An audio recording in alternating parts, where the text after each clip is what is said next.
lift up my soul? Oh my God.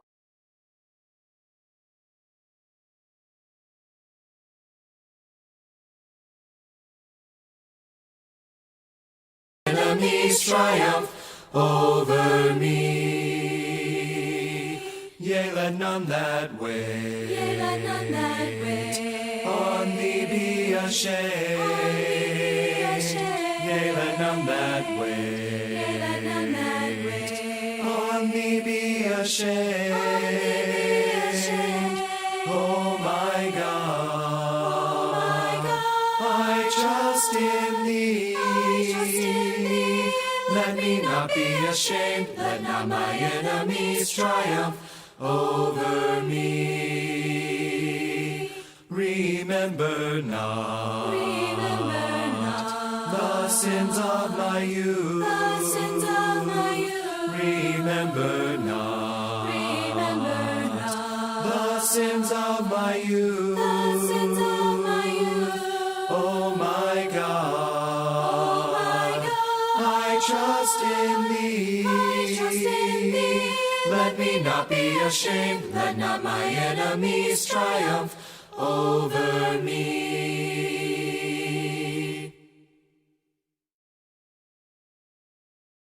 Ooh, ooh. Someday, someday, someday, someday, someday, and happiness, no more someday, someday,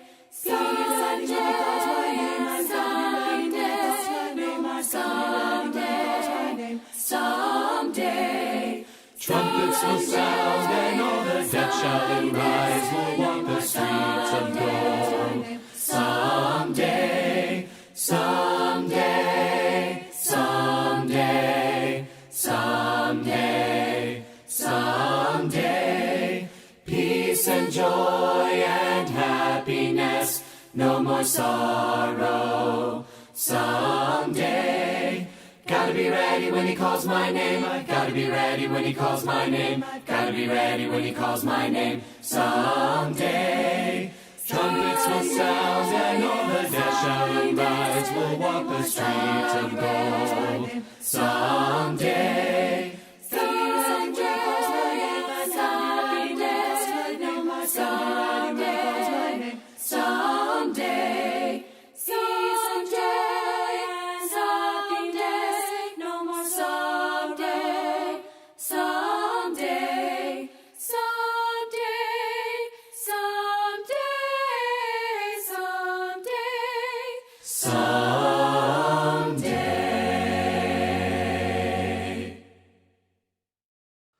sing hallelujah to the Lord. Hallelujah to the Lord. Sing hallelujah to the Lord. Sing hallelujah. Sing hallelujah. Sing hallelujah to the Sing Lord. hallelujah to the Lord. Jesus is risen from the Jesus is dead. risen from the dead. Jesus is risen from the Jesus is dead. risen. Jesus is risen. Jesus is risen. Jesus is risen from the Jesus is dead. risen from the dead. Jesus is living in his church. Jesus is living in his church. Jesus is living in his church. Jesus is living. Jesus is living. Jesus is living. Jesus is living in his church. Jesus is living in his church. Jesus is Lord of heaven and earth. Jesus is Lord of heaven and earth. Jesus is Lord of heaven and earth. Jesus is Lord. Jesus is Lord. Jesus is Lord. Jesus is Lord of heaven and earth. Jesus is Lord of heaven and earth. He's coming back to claim his own. He's coming back to claim his own. He's coming back to claim his own. He's coming back. He's coming back. He's coming back. He's coming back back to claim his own. He's coming back to claim his Sing own. hallelujah to the Lord. Sing hallelujah to the Lord. Sing hallelujah to the Lord. Sing hallelujah. Sing hallelujah. Sing hallelujah. Sing hallelujah to the Lord. Sing hallelujah to the Lord. Lord, I want a brand new mansion robe and a crown of glory where I know that peace and love will always abound forever. Let me be among the saved to your throne surround. Lord, please reserve a mansion robe and crown. Lord, I want a brand new mansion robe and a crown of glory where I know that peace and love will always abound forever. Let me be among the saved to your throne surround. Lord, please reserve a mansion robe and crown. Lord, I want a brand new mansion robe and a crown of glory where I know that peace and love will always abound forever. Let me be among the saved to your throne surround. Lord, please reserve a mansion robe and crown. Lord, please reserve a mansion robe and crown. Kumbaya, my Lord, kumbaya. Kumbaya, my Lord, kumbaya.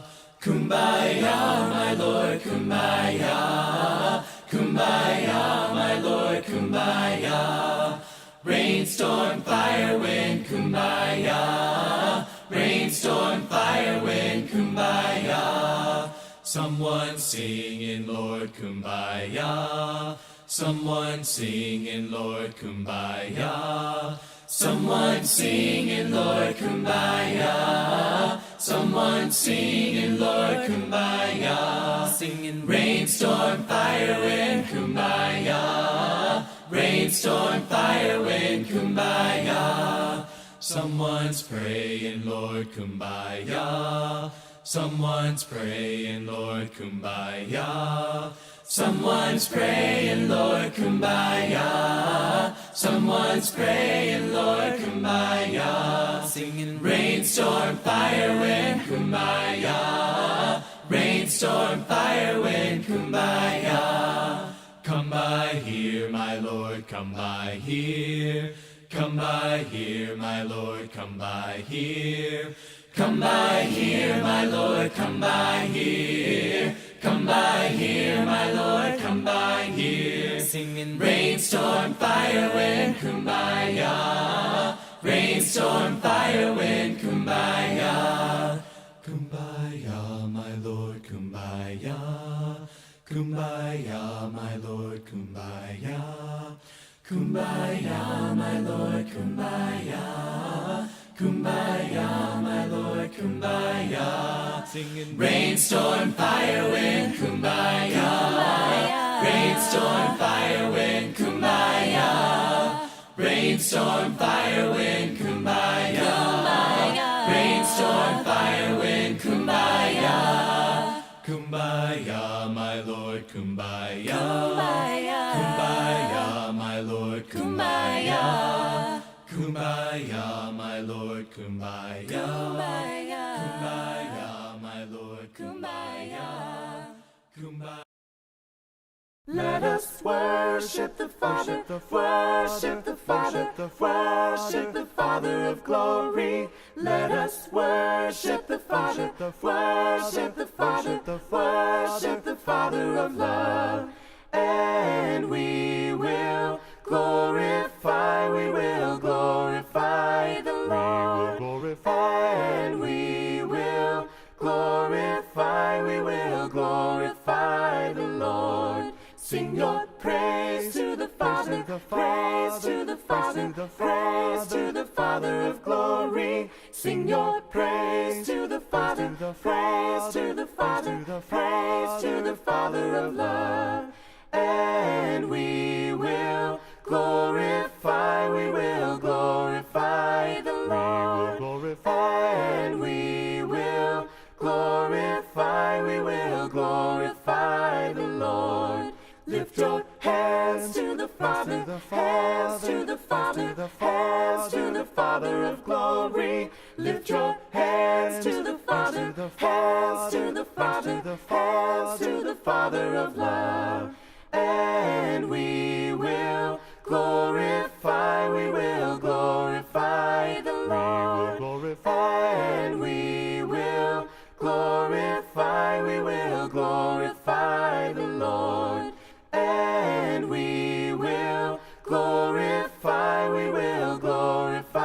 the Lord. And we will glorify the Lord. Let us worship the Father, worship the Father, worship the Father of glory. Let us worship the Father, worship the Father, worship the Father of love.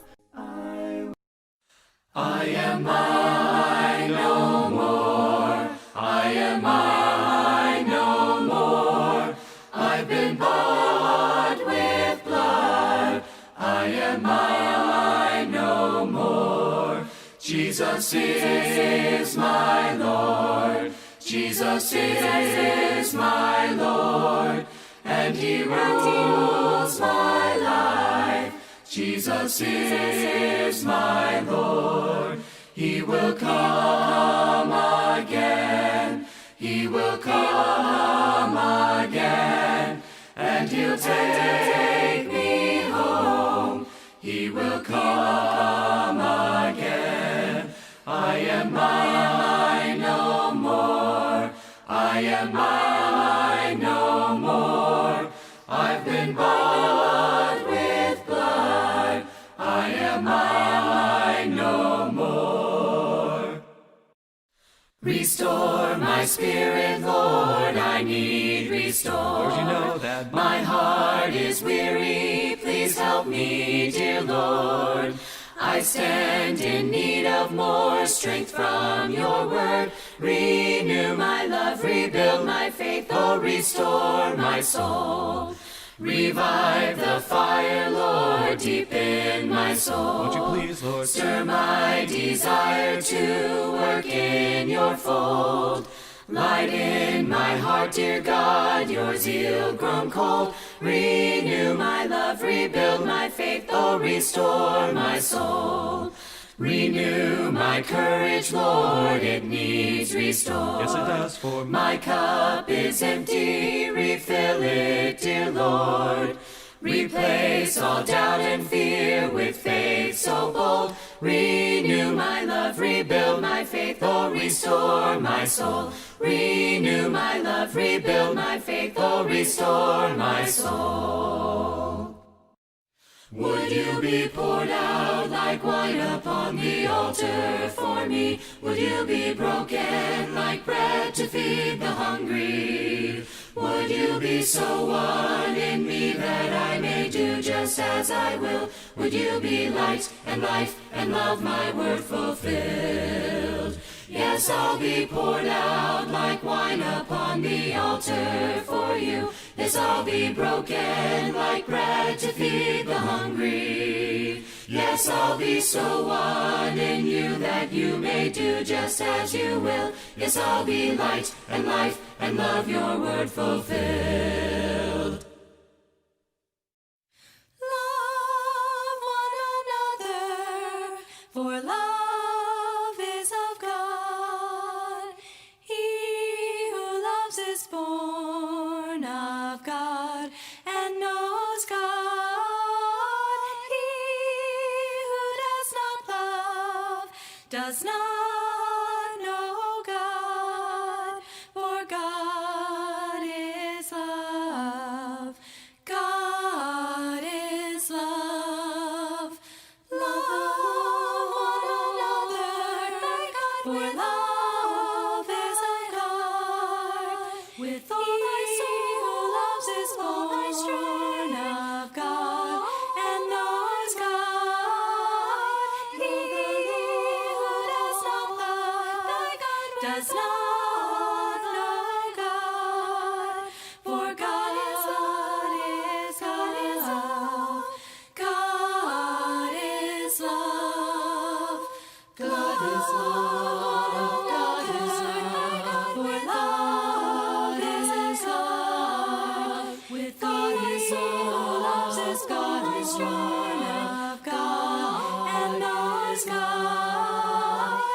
God is love. God is love. God is love. For God is love. God is love. God is love. God is love. God is love. With God is His love. With God is love. His God is joy. God and knows God. God is love. God is love. Does God is love. For God is love. God is love. God is love. God is love. God is love. With God is His love. With God is love. His God is joy. God and knows God. God is love. God is love. Does God is love. For God is love. God is love. God is love.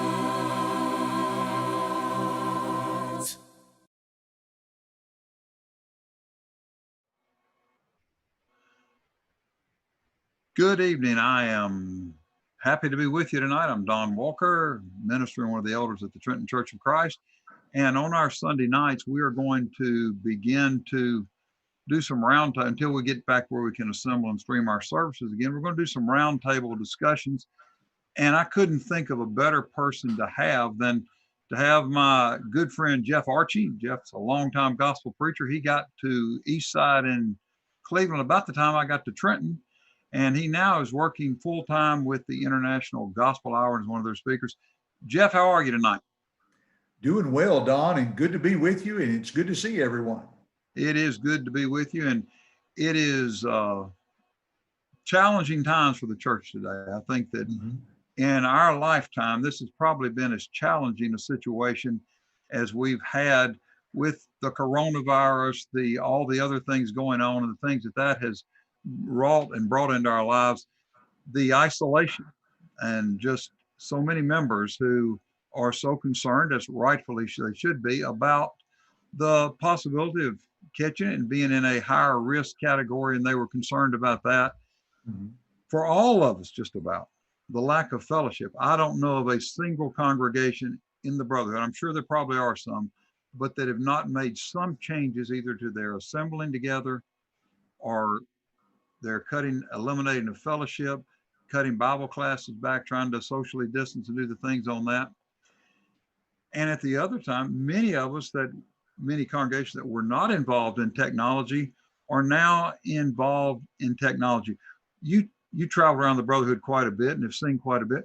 Tell me, what are you seeing, and how are congregations responding to this isolation, the lack of fellowship, and integrating technology back into where they are today?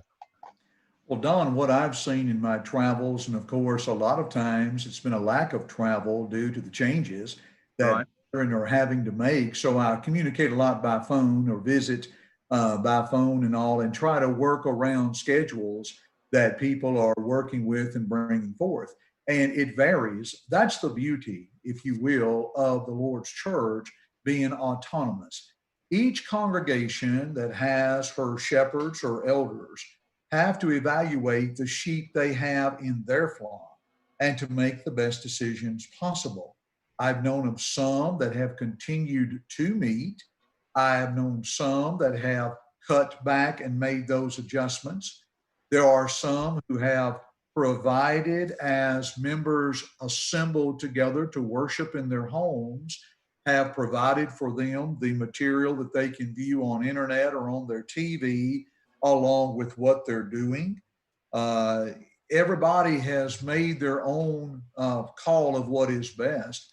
And Don, I think we just simply need to go back to the scriptures. We're taught to come together upon the first day of the week, as we note from Acts 20 and verse 7, and 1 Corinthians 16, 1 and 2.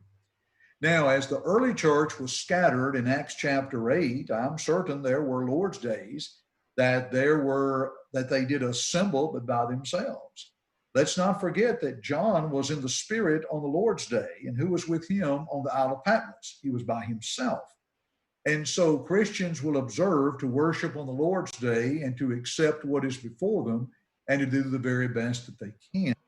And so what I have noted is congregations have done their very best to try to provide something for their brethren on the Lord's day, whether to offer through the video here or also as they can assemble together and depending on the size congregation and what they can do. And so what we see is as brethren come back together in light of the scripture to assemble upon the first day of the week, some are opting for one service on Sunday morning. Well, Don, I'm sure if we turn back time and went back and looked through the history of the Lord's church, there were those that assembled one time a week and worshiped together. They did not come back on Lord's Day evening. They did not come back on a Wednesday night. And if we were to go back and look back in Bible times, then there were other opportunities they did assemble, Acts 5:42, daily in the temple and house to house. We don't have a lot of details as far as what their assemblies were. We do know we're commanded upon the first day of the week. So brethren are trying to continue to do that, to shepherd their flock. And I think I'm going to have to paraphrase here, but as one eldership said, we're doing the best that we can. Everybody has their ideas. Everybody has their opinions. We may change our mind later. We may realize later we could have done better. And people are rarely trying. But now let's flip the question of the open doors that we see. You know, a lot of people have gone online to study with a sermon that they would not otherwise be attending in a church building. So let's look at this as an open door. Let's also make certain that this will revive us in the areas as elders, deacons, and preachers. Okay, preachers, we really can't get out and visit folks the way we would like. We can't go into hospitals. We can't be there for surgeries. But you know, the other day I had a beloved friend. She was having surgery, and I texted her that morning. And then I asked her, "You available for a call?" And I was able to call and pray with her. Mm-hmm. So we're going to have to use our phones a little bit more. We're going to have to text a little bit more. We're going to have to communicate a little bit more. Shepherds are going to have to reach out to sheep. Are you all right? What do you need? What can we do? We're looking at the work of deacons that's going to change. The deacon that takes care of the facility, he hasn't had a lot going on, but others at home with their facilities. So Don, I see a lot of open doors as well that we need to sit down and say, how can we address this? And Don, when you look at it overall, it's called life. That's exactly what it is. It is life, and it is challenges. I would say that we're coming up on 10 years with an eldership on Labor Day weekend. We will have had an eldership back at Trenton for 10 years. This has been the most trying decisions we've had to deal with the possible exception of having to withdraw fellowship from unruly brethren and brethren that have walked outside of Scripture. But the thing that I have tried to kind of comfort myself with when we have and you've spent most of your preaching career, you were in Middle Tennessee and East Tennessee, and we have snow. And there are times when the snow and ice make it impossible to get out. I don't see, and this is one of the things that I've tried to throughout this in talking with other brethren, other elders, and other preachers that might disagree with what we're doing, which is their opinion. They have a right to do that. I don't think they have a right to bind anything on us, but they have a right to disagree. But I've tried to say to them, do you ever not meet because of snow? Do you ever not meet because there was about 11 and a half years ago, we didn't meet because there was a tornado coming through Trenton that Wednesday night. Nobody criticized us for making that decision because we thought it would not be safe for our members to get out. I think we're trying to use that same principle in doing this. The other thing that I wanted to see about this, and I've pled with brethren that I've talked to about it, let's not make this a divisive issue. Let's not condemn, and you talked earlier about the autonomy, let's not condemn a congregation because they continue to meet and they must not be concerned about their members' health. Let's not at the same time condemn one that says, our elders have decided we're not going to meet and assemble in the building because we've got so many members that are compromised. And as you know, there's a book a few years ago, The Graying of the Flock. And the church is, in many places, a large portion of our members are older. And as we've learned the new term, immunocompromised and at risk. So, and they're the ones, as you know from your many years of preaching, they're the ones that would probably on a snowy night, even though they would be the least likely to be able to handle a car safely. Every time the doors open, they're going to come regardless. And so we have to trying to kind of make sure that we're accommodating them and providing them as much safety as we can. So we try to do that. But again, I've tried to really make people say, let's not make this an issue to divide us. Let's make it an issue where the elders in your location, they make their decision for what is right for your congregation. And you allow the elders in Trenton, in Cleveland, wherever they are, to make the decision without criticism, because I can assure you there's not an eldership that doesn't wrestle over this and having to what's best for our congregation. So I think those things are ahead of us. And as I had a member tell me recently, I'm not coming back until this thing is over. Well, I didn't say it, but I thought, well, which funeral home is going to remove your body from your house? Because I don't believe this is going to be an issue that's going to completely go away. I know there's talk of vaccine, there's talk of herd immunity and all those things, but I think there will still be a risk from the coronavirus, just like there is from the common cold, just like there is from the flu. Now, do I think it will diminish somewhat in risk? I hope that it will and pray that it will. But I think we're going to have to begin starting to relive our lives in public as much as we can. But let's talk a little bit about going back and looking in the Bible and how was media used and the technology of the time used in the beginning.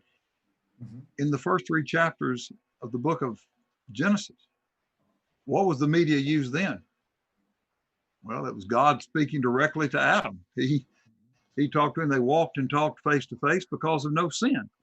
Now we know that sin came in, and then throughout the patriarchal dispensation, what was done then, Jeff? Well, how did God communicate then? Yeah, well, of course, he communicated. It's an easy answer there with Hebrews chapter 1. God, who at sundry times and in divers manners, different times, different ways, spake unto us in time past unto the fathers by the prophets, and hath in these last days spoken to us by his Son.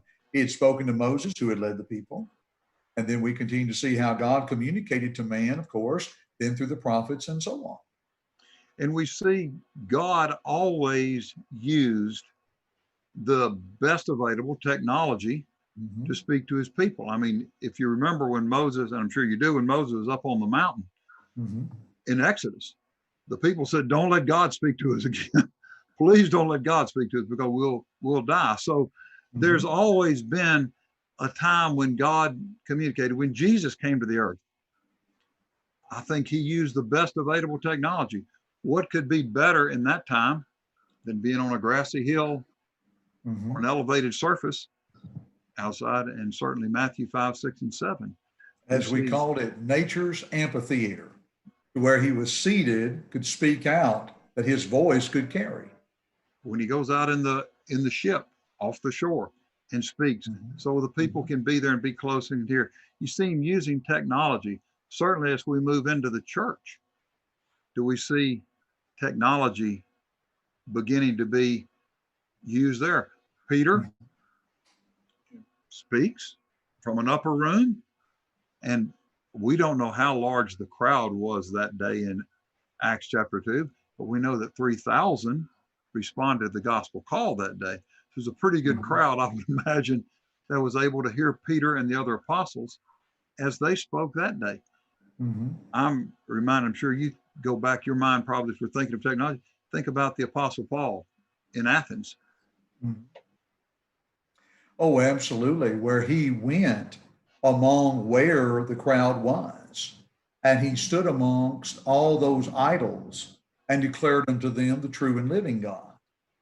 And, how about on the day of Pentecost? When they came as Jews. They were going back home as disciples to carry the gospel back to them of what they had heard. And this may blow a lot of people's mind, Don, and I share this with the work with IGH, that there was social media in the New Testament.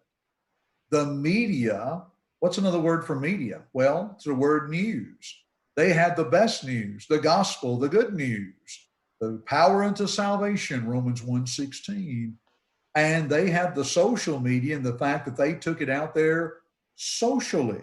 They talked to people daily in the temple and house to house, Acts 5:41 and 42. And of course, there's Paul on Mars Hill.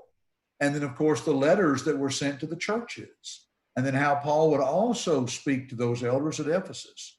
And the best way to summarize it is the early church used the very best they had to get the message out to the world. And what did they accomplish? Colossians 1:23 gives us the answer that the gospel was preached to every creature which is under heaven. And as you mentioned the letters, of course, the Apostle Paul in 1 Thessalonians 4 says, this is to be read, pass this to Laodicea, and read the letter I wrote to Laodicea. So they were exchanging these letters. We know they were circulated around through the churches in the first century.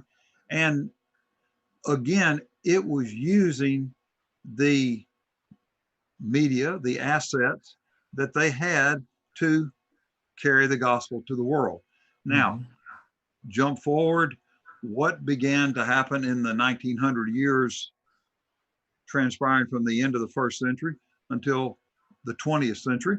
Well, what did you have? Well, go back and you look at the Restoration movement in the United States. The meeting at Cane Ridge, large gatherings that went on for days. Wasn't electronic media, but there was the media, the good news being preached. And look how effective that was in spreading the gospel. And you see things like that. And one thing the Lord's church has always done, and God's people, going back to Adam and Eve in the garden, have always done, they've accessed through God the best way they can to spread the gospel to mankind. The first 1900 years, there were some changes, but still, obviously, the printing press began to make things available, and the church used the printing press throughout the 17th and 18th century, especially in the 19th century. Huge strides were made by the Lord's church in using the printed word. Why? Because that was the best way to get the best media available. Now we move into the 20th century, and something that you can speak on here because you're very well acquainted with it. All of a sudden, people could, in their homes, they could turn on this little box and they could hear a preacher. They could hear preaching. Let's talk a little bit about the church beginning to use radio. Yeah, well, of course, radio was in its infancy. When we go back and look at the history of radio itself, and matter of fact, we have just at the International Gospel Hour, we have just been added to a network of stations called a live radio network. And one of their stations is WHAS out of, I believe, Troy, New York. And they went on the air in 1922, the oldest station up in the Northeast. And we're thankful that that door is open. But you think about it, Don, 2 years from now, that's 100 years. And in 1934, there was this young preacher just moved to Hot Springs, Arkansas, who spoke to a local radio station and wanted to do a broadcast. And they didn't think it would go over. So he said, well, let's try one. And if nobody responds, then at least we've tried. Mm-hmm. The young preacher was V.E. Howard, and the Gospel Hour was born at KTHS in Hot Springs, Arkansas. And of course, from 1934 even to today, the International Gospel Hour has been heard every week for 86 years, beginning with the Gospel Hour. Then as it moved on later to World Radio Broadcasting, then it took the name International Gospel Hour with Brother Howard. And so radio was used diligently. I mean, it was a tool to be used. And then, of course, there comes another box that went into the house some years later called television. In 1952, the Herald of Truth began operating and began speaking. Of course, for many years, Brother Basil Barrett Baxter was the face of that program, and it began to do the same thing that radio had done. Brother Howard had been sort of a pioneer in radio, and other people, and I'm certain Brother Howard was been very pleased about this. A number of other people began to say, you know what, we can do the same thing. And in local radio stations and in radio networks around the country, you began to see preaching again, the church using technology. Exactly. Moving forward in technology. 1952, until the brethren and Brother Baxter had tried television, I'm sure there was much of that same angst and concern and wonder how it's going to be that Brother Howard felt in the early 1930s.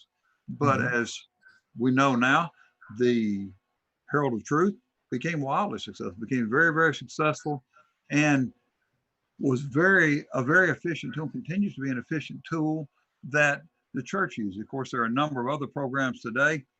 Every Sunday morning, I watch In Search of the Lord's Way now with Mac Gone and with Phil Sanders there. It does an outstanding job. Brother James Watkins for so many years was effective, and others, and many local programs. I've even did for a number of years here a local television program, and we've used radio and television very effectively. And there was some discussion, and you know the history of that. There's always been some that were a little iffy about that, but there's some brethren going to be iffy. I'm afraid they're going to be iffy about the Lord when the Lord returns. But for the most part, it's been very widely accepted, well accepted. And we move in now, if we jump forward to the internet. The internet became available about 20 years ago, and is in the last 10 years especially, has really become accessible as more and more people have access to it.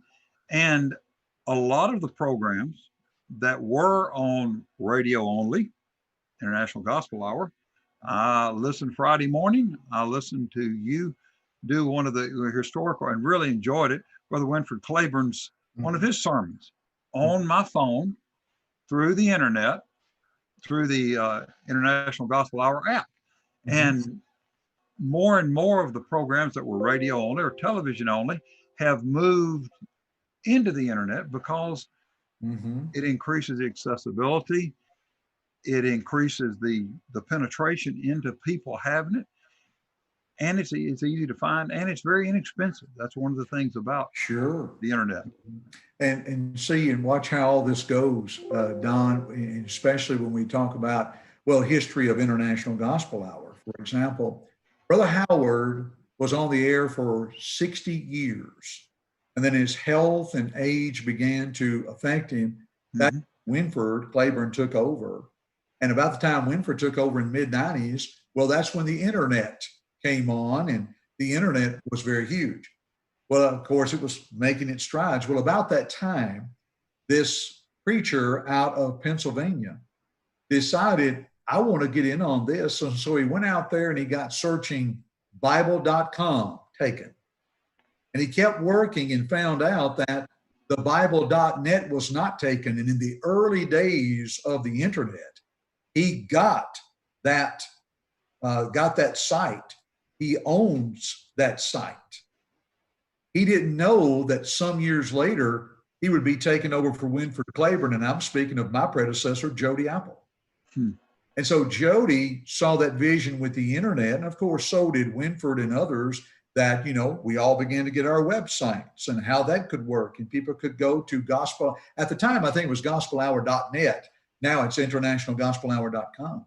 And so as it continued on, then Jody began to work more within social media, Facebook, Instagram, Twitter. People could text a number and get information about the gospel hour. And there were all kind of tools at that advantage. And Jody also still embraced, which we do, the over-the-air radio starting tomorrow. And if folks, as you view this, go to International Gospel Hour on Facebook, like and follow our page, because we're going to be unveiling a lot of great news this week of what's coming up and what we're doing. And just last Friday, we announced that we were back on the radio in Birmingham, Alabama. Oh, good. Excited about that. WXJC, a great station. And so, but back to Jody. Jody was looking that we could continue over the air and to use opportunities that more stations you get involved with, the less price you can pay. It's kind of like a bulk purchase. And so as we're talking about technology, and I'm throwing this in, and as you said, you know, bring this along, it's like through the years, I've seen the opportunities that we have. And then as far as in my early days, we worked through a good brother, Brian Cirillo in Chattanooga, the Saudi congregation. Brian on board. He's handling our podcast. And what he's doing is we don't have a separate podcast of International Gospel Hour, but our lessons are available through that podcast, through podcast options that people, no matter where you are in the world, you can hear the International Gospel Hour programming. And as you just mentioned, and actually it's going to be the official announcement in the morning when I post it, but the International Gospel Hour app is up. We've had several people test it, and so we're looking forward to more. And Don, let me just say this. This little tool right here makes a huge, huge difference. I mean, Randy English in American Samoa, Randy's been there over 30 years, worked in the area, does a great work. And Randy would notice that he may go into some of the most secluded areas with dirt floors and makeshift roofs, but everybody has a phone and accesses the satellites. That was one reason we wanted to have the International Gospel Hour app, because people can access this so much. And Don, I'm sorry, I've got to have a little fun here. And it really works better when you have one of the cell phone wallets by the International Gospel Hour that you can put on the background, and you can prop it up and watch whatever you want. Sorry, Don. There you go. I'll take a go back to what I'm doing. But this just goes to what we're saying. We've seen the opportunities, and we're barely, as the old saying goes, touching the hem of the garment. Let's talk about, for example, Robert Hatfield in the Light Network, and how he has come out with so many great podcasts of other people. Well, how about Plain Simple Faith with your nephew, Ben Gieselbach? Great tool, great opportunity. And then back to television. I'm going to tell you, Don, our good friends at GBN really opened a great door to where there are more opportunities for television programs and what we can do. And as a matter of fact, I'll go ahead and share this. From the early days, folks have asked about, does International Gospel Hour have a television program? And we've talked with GBN, and we're currently going to work on that within the next several months to be on GBN with the Gospel Hour program, and looking forward to growing that area as well. And let's now hang in with something else, Don. Facebook Live. It's kind of like what, you see a lot of those memes on Facebook, and I guess the funniest one was, it had Tom Hanks as Forrest Gump, and he had that look, and then the statement at the top and at the bottom, you could hear his voice, and it says, and just like that, everybody was a televangelist. Yes. And we're able to use Facebook Live, even before the pandemic, to use it as a tool to be preaching the gospel and to help our shut-ins who could not get out before. Now, I realize some folks may say, well, people will start doing that more than coming together. Well, there very well may be those that will. That takes us. We're going to talk about that with a survey that just came out among religious people. Mm-hmm.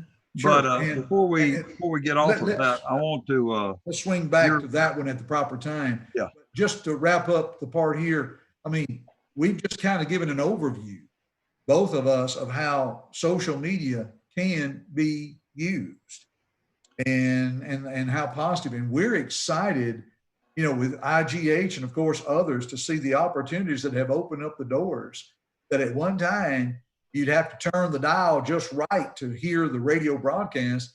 And now through tools of internet like we're on and even a phone, you can hear it anywhere, anytime. Well, one of the things I noticed on your app is that it is available. You can download sermons onto your phone. And then if you're in a situation like when I fly to the Philippines, I like to have stuff downloaded that I can listen to even without the internet. I can still listen to it directly from my phone. You've got that. And I think that's a good thing.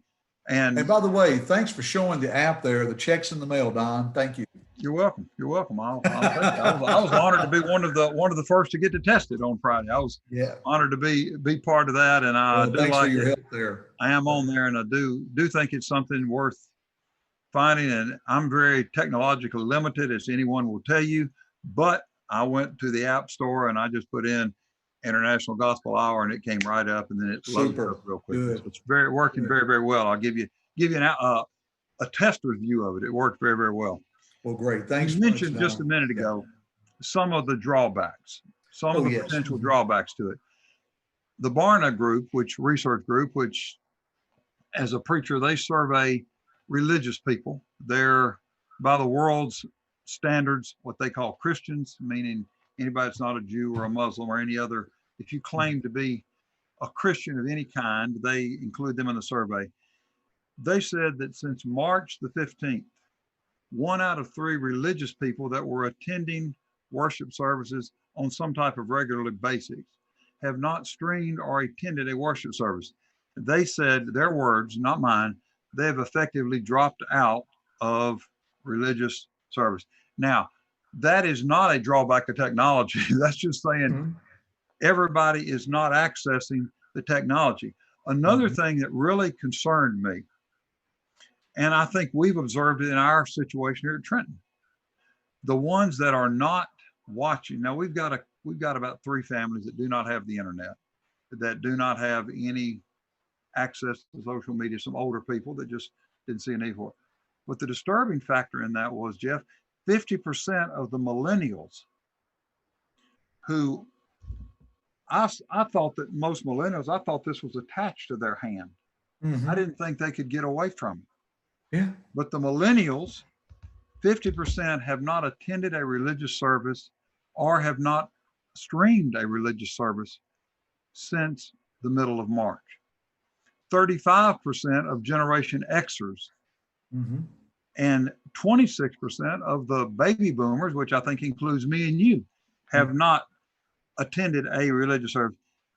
I think that is very, very concerning about, and I don't mean to be harsh with anyone, but I mean to be truthful. I don't think that's a virus problem. I think that's a heart problem. And Don, when you think about it, it is. And this comes back to us as congregations of the Lord's people, and also comes back to shepherding and deacons and making available. For example, when we assess, like, for example, my mother-in-law and father-in-law do not have internet in their house. Right.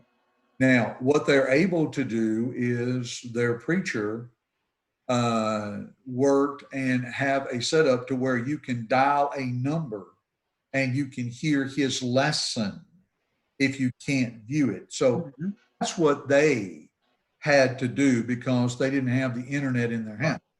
Now, here's what else they did. They would set their recorder on their television for In Search of the Lord's Way. They would set their recorder for Fabric of Family. They live in the Chattanooga area. Fabric of Family, In Search of the Lord's Way, and Good News Today. Yeah.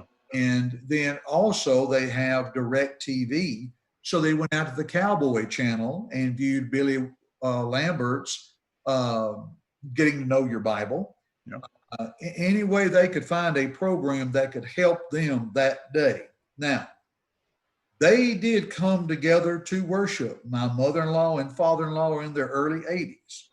They came together on the Lord's Day with that purpose, although it was in their house. and did the best they could, and their elders where they were provided as best they could. Now, when it was time that they were going to assemble back, my mother-in-law and father-in-law didn't have a doubt about it. They felt it was safe for them to return back because they took the strides of every other pew, encouraged folks to wear a mask, to take the precautions they wanted to. And my mother and father-in-law went right back. There was no problem of a conviction for them. And so I say that to say this, Don, and we can go everywhere on this, of course, but I find that individuals that it kind of comes back to a heart problem. I'll confess, I got tired of looking at a television screen.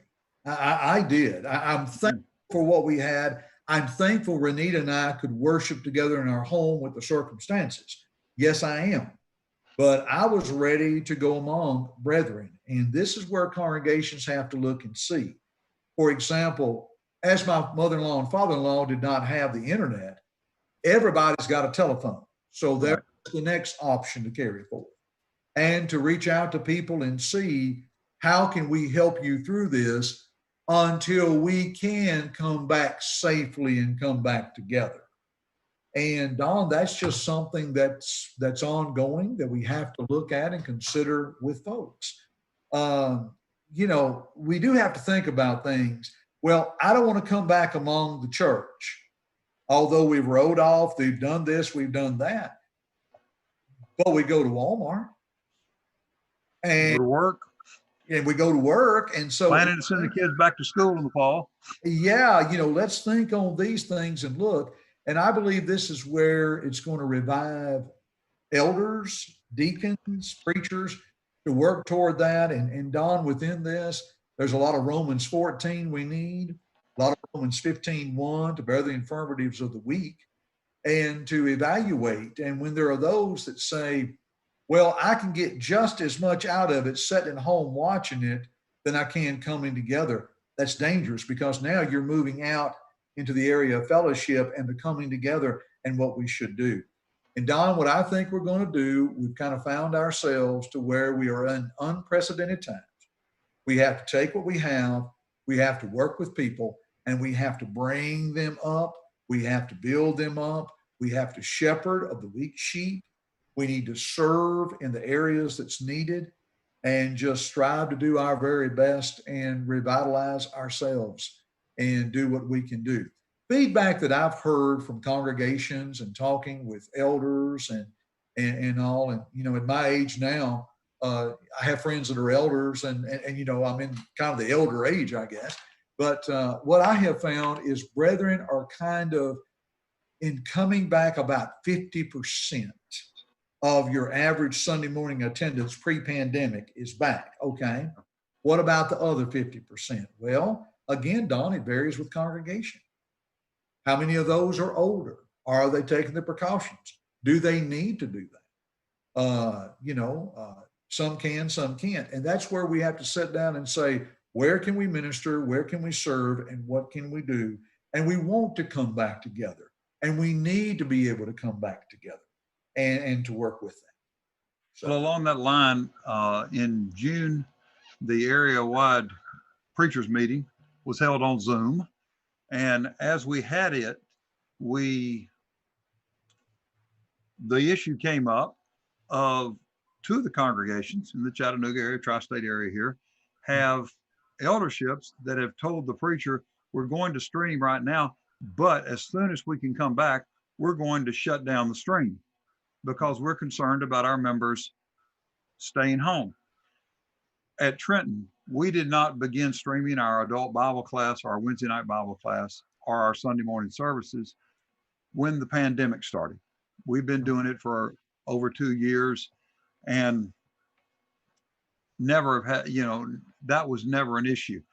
I think, again, it goes back to the responsibility of the elders, what needs to be preached, and getting out and contacting the people and saying, look, I understand your concern, but there comes a time, if you're going to work, if your kids are going to school, if you're going to Walmart, if you're going out to eat, if you're going all these other places, I don't think that Sunday morning for an hour or 2 hours or whatever, as we get to where we can phase back in, is going to be a dangerous health situation for you. You got to make your own decision. But if you're going these other places, I think it becomes more of a heart than it is a head decision, because I think it's, you know, it's Matthew 6:33. You got to put first things first. Sure. And you know, Don, those elders that say we want to cease the online, then again, let's look at the autonomy. They see something there. Right. I believe that's the best decision there. Now, if they begin to implement that, and then they realize that there are those that say, you know, I can't get back. Can I have access to that? That's where the elders have to work within, provide what they can, see what's going on.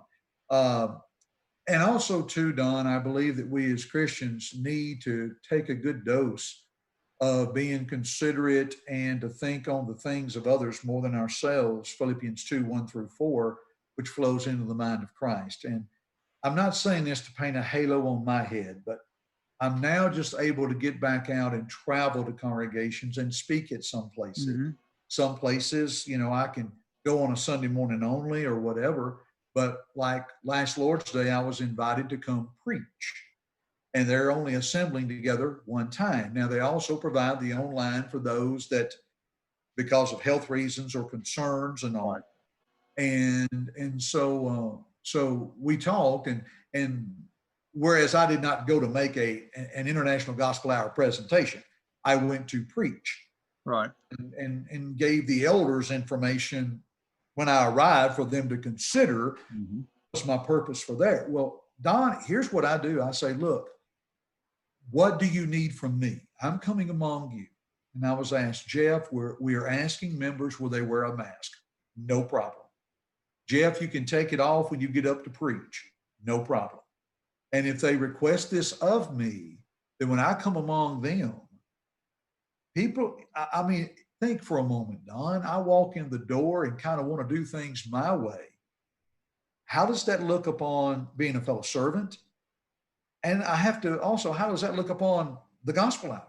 I mean, you know, you have to think on this. So if your elders request, will you please do this? Will you please do that? Then we need to consider those things. Now, granted, there are those that the mask is not feasible at that same assembly. Sure. There was a sister on oxygen with COPD. The mask was not going to work. They were aware of that. People kept their distance. They respected her and all. And so that's a good dose of what we need to be doing as well. And I would have to be very concerned if folks say, well, if you decide this, then I won't do this in a mean way. But this, you know, I understand what you're trying to do, but here's where I'm at. Then let elders work with those sheep, work with them carefully, come along. It's just like anything else, Don, is how it works. So, well, it's, my grandmother used to say, you know, just might need to give them a little grace too. Yeah, you might. There you go. Be a little gracious and be a little graceful to them, because they've got, most people make decisions based on what they think is best. And you know, and I tell people all the time, they say, well, I don't want to go in that store if they require a mask, or I'm not going in that store if they don't require a mask. Well, my thing is, do that. But in the Lord's church, we're not like Walmart or the grocery store or whatever. We're the Lord's family. We are family with each other. And guess what? There's almost nothing my granddaughter or grandson could ask me that's unreasonable because of my love I have for them. Now, don't we want to have that same type of love for one another? It's about time we're going to wrap up. Jeff, give me some final thoughts on technology and the church and evangelism, and where do you see it going in the future? As far as within the church, never turn down an opportunity. Take advantage of your social media. Every congregation needs to be involved within social media. I remember I was reading one time of a quote by Jason Bradley. It was an article, 5 Reasons Your Church Social Media Needs to Be a Priority. And his conclusion was, being on social media is not enough. You need to prioritize it. Find your niche and work it very well. If you do Facebook Live during your worship time, then go for it. Make that work the very best. And take advantage of the things that are out there. Put those things to use. Develop your own YouTube channel. Look at the social media and say, how can we use this to preach the gospel? And feel free to call upon others. I find within my work, we all help each other. And, how can we use this? A congregation in Warren, Arkansas, small town, great town, congregation there contacted me and said, we'd like for the International Gospel Hour to be on the radio here. They walked over to their nearby radio station. They purchased the time. We furnished the broadcast. It's as small as that. And then we let folks know where they can see them or where they can visit with them and what they're doing. And so sit down and look at your current work, look at the opportunities, and find that technical savvy person in your congregation who you can put to work and what he can do. Because there's a lot of doors that are open. And Don, the old saying, it's low-hanging fruit. It's very inexpensive in many ways. You'd be surprised. Yep. But we've got some great opportunities. And I think that through all this, it's going to open a lot of doors. So evaluate your social media, see how you can help, utilize radio. And if we can help you, like we did the congregation in Warren, Arkansas, that helps a preacher's workload. We helped a congregation. A preacher friend of mine came to me and said, Jeff, to write a radio program it was taxing him with the other things going on. And I said, well, how about, if your elders don't mind, use our weekly program in that slot. Worked great, allows him to work in other areas. And so social media opportunities are out there. Just simply put them to good work, folks, because I can tell you, these things can make you a genius. And they work even better when you have the IGH. So never mind. If you contact Jeff, I'll bet he can tell you. Talking about this. I bet if you contact Jeff, he can help you get one. He'd be delighted to help you get one of those. Yeah. And Don, this is a great conversation. It's been great being with you. And thank you much. Thank you. It has, Jeff. And I count Jeff one of my dearest and longest friends in this area, and look forward to many more years, Lord willing, working with him, and look forward to hearing. We had him scheduled to come down to Trenton to speak with us back in April to speak with us. And of course, by April, we were shut down and we were meeting online. So I said, Jeff, why don't we put it off? So Lord willing, we're going to have him back sometime either later in this year or early next year. And he's going to share with us about International Gospel Hour and get to preach for us too. I love to listen to Jeff preach, and we look forward to that. Thank you for being with us tonight. Thanks to Matt for the good job, as always, of handling the technology for us.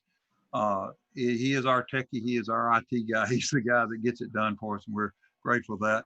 Hope you'll be with us in the morning at 7 a.m. I'll have my Don's Daily Devotional. That'll be online on Facebook Live and on YouTube, and we'll be streaming that for you. And we're thankful for that. Again, thanks to Jeff Archie, Cleveland, Tennessee, with the International Gospel Hour, for being a part of us today. And you have a good evening this evening, and have a good week coming as we go on and work for the Lord. Thank you. God bless you.